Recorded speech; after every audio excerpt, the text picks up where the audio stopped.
నమస్తే V3 news స్వాగతం। ఈ రోజు మనతోటి గోల్నాక కార్పొరేటర్ కాలేరు పద్మ గారు ఉన్నారు। వారిని మరికొన్ని విషయాలు తెలుసుకుందాం। నమస్తే మేడం। నమస్తే। కొత్త సంవత్సరం అందులో కార్పొరేటర్గా ఉన్నటువంటి మీకు మళ్ళీ ప్రజా ప్రతినిధులుగా మీ వారు ఎన్నుకునే అవకాశం వచ్చింది। చేనేమరంబర్పేటకి సేవ చేసే అటువంటి అవకాశం ప్రజలు కల్పించారు। ఎలా అనిపిస్తుంది? చాలా సంతోషంగా ఉంది। ప్రజలందరూ మా మీద నమ్మకం పెట్టుకొని గెలిపించినందుకు మేము ప్రజలందరికీ రుణపడి ఉన్నాము।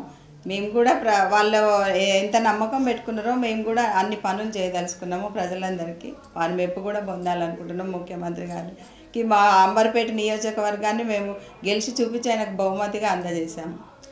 కేసీఆర్ గారు టికెట్ ఇవ్వగానే కాలేరు వెంకటేష్ గారికి చేనేమరంబర్పేట టికెట్ మీకు ఏమనిపించింది? చాలా సంతోషంగా ఉంది। ఆయన అంత నమ్మకంతో మాకు టికెట్ ఇచ్చినప్పుడు మేము గెలిచి చూపించాలని పట్టుదలతో మేము అందరం ప్రయత్నం చేసినాం। మేము ఇంటి మనుషులైనా మా కార్యకర్తలైనా ప్రజలందరూ మా మీద నమ్మకం పెట్టుకొని మేము కష్టపడ్డందుకు మమ్మల్ని ఓటేసి గెలిపించారు। మీరు కార్పొరేటర్గా ఉన్నారు, మీ యొక్క డివిజన్లో మొత్తం తిరిగారు, ఎలా అనిపించింది అప్పుడు? చాలా మంచిగా రెస్పాన్స్ చాలా బాగా వచ్చింది। ఇంటింటికి మా గోల్నాక డివిజన్ ఒక 5-6 సార్లు తిరిగిన నేను ప్రతి ఇంటికి, అమ్మ నువ్వు రాకు, నువ్వు చేసే పనులే నిన్ను గెలిపిస్తాయి, మీరు రానవసరం లేదు, మేము తప్పకుండా గెలిపిస్తాం సార్ అని అందరు ప్రజలందరూ నాకు హామీ ఇచ్చింది। అయితే ఇక్కడ చూసినటువంటి మాజీ ఎవరైతే మన ఓటమి పాలైనటువంటి ఎమ్మెల్యే గారు ఉన్నారో కాసాయం కంచుకోట, ఇది నిలబెట్టి ఇక్కడ గెలవాలంటే చాలా కష్టము, ఇక్కడ కేవలం టీఆర్ఎస్ పార్టీ ఒక డమ్మీ క్యాండిడేట్కే ఇచ్చారని ఒక వాదన నిలబడ్డది। ఆ సమయంలో మీరు ఎలా ఫీల్ అయ్యారు? ఆ డమ్మీ క్యాండిడేట్ అయితే కేటీఆర్ గారు ఇవ్వలేరు। వాళ్ళు చూసి ఒక మంచి వ్యక్తిని ఎన్నుకొని తను ఒక సీనియర్ అడ్వకేటు కార్పొరేటర్గా చేసిండ్రు, అన్నీ ఉన్నాయి కాబట్టి తనను ఇచ్చిన డమ్మీ క్యాండిడేట్ అని ఎట్లా అనుకోగలుగుతాం మనం? అంటే ఒక వార్తలు సంచలనమైన వార్తలు టీవీలలో కూడా అక్కడక్కడ వినిపించినాయి। ఈ వార్తలు వినిపించినప్పుడు మీకు ఎలా అనిపించేది, ఏమనిపించేది అంటే? కాదు అని అనిపించింది। ఇంకా ఖచ్చితంగా మీరు మీరు చేసినటువంటి కృషి అంటే ఈ ఎన్నికల్లో మీ వారికి టికెట్ రాగానే ఖచ్చితంగా గెలవాలనుకున్నటువంటి మీ యొక్క ఆలోచన ప్రజల్లోకి ఎలా తీసుకెళ్లారు? కేసీఆర్ గారు చేసిన పనులను ముందు తను ఏమేమి మంచి పనులు చేశారో, వృద్ధాప్య పింఛన్ అయినా, ఆసరా పింఛన్ అయినా, ఒంటరి మహిళలకైనా, రేషన్ షాపులలో అందరికీ రైస్ అవి ఇవ్వడం వల్ల మనం బతుకమ్మ పండుగలు, చీరలు, క్రిస్మస్కు తను ఎన్నో పనులు చేసినారు, రైతులకు చేసినవన్నీ ప్రజలలోకి తీసుకెళ్ళినాము। వాళ్ళు కూడా అవును మేము ప్రతి ఇంటి నుంచి మేము మా ఇంట్లో అమ్మాయికి కళ్యాణ లక్ష్మి వచ్చింది, మా ముసలామ్మకి 1000 రూపాయలు వస్తున్నాయి, అట్లా అందరూ అన్ని రకాలుగా ఒప్పుకుంటున్నారు। అమ్మ మీరు చెప్పినా చెప్పకుండా మేము కేసీఆర్ గారికే ఇస్తాము, మీరు రానవసరం లేదు, మేము కారు గుర్తుకే ఓటేసి గెలిపిస్తామని చెప్తున్నాం। గెలిచిన తర్వాత సందడి చూస్తే ఎలా అనిపించింది మీకు? చాలా సంతోషంగా ఉంది। కేసీఆర్ గారికి మా ఫ్యామిలీ మొత్తం ఆయన ఫ్యామిలీకి రుణపడి ఉంటామని అనుకుంటున్నాం। ప్రజల కార్యకర్తలు వచ్చి అడావిడి చేస్తుంటే ఆనందం ఎట్లా చాలా చెప్పలేనంత సంతోషం కలుగుతుంది మాకు। మీరు ఇట్లా డిసెంబర్లో ఎలక్షన్స్ గెలవటం తర్వాత న్యూ ఇయర్ వచ్చింది, ఈ యొక్క బహుమతి డబుల్ రేటింగ్ పనిపిస్తుందా? చాలా రెట్టింపు అవుతుంది, చాలా సంతోషంగా ఉంది। గోల్నాక ప్రజలను, అంబర్పేట ప్రజలను వాళ్ళ మమ్మల్ని చూసే విధానానికి చాలా సంతోషంగా ఉంది మాకు। అయితే ఇప్పుడు గెలుపు ఏదైతుందో ఆ గెలుపు రోజు మీరు సార్కి ఏమని కంగ్రాచులేషన్ ఏ టైప్ ఆఫ్ చెప్పారు? నేను ఏడ్చేసాను, సార్ని పట్టుకొని ఏడ్చినాను। ఎక్కడ రెడ్డి కాలేజ్ దగ్గర కౌంటింగ్ అయింది కదా, సార్ రిజల్ట్ నేను ఇంట్లో కూర్చొని టీవీ, నేను మా ఫ్యామిలీ మెంబర్స్ అందరు టీవీ చూస్తున్నాం, సార్ అక్కడ ఉన్నారు।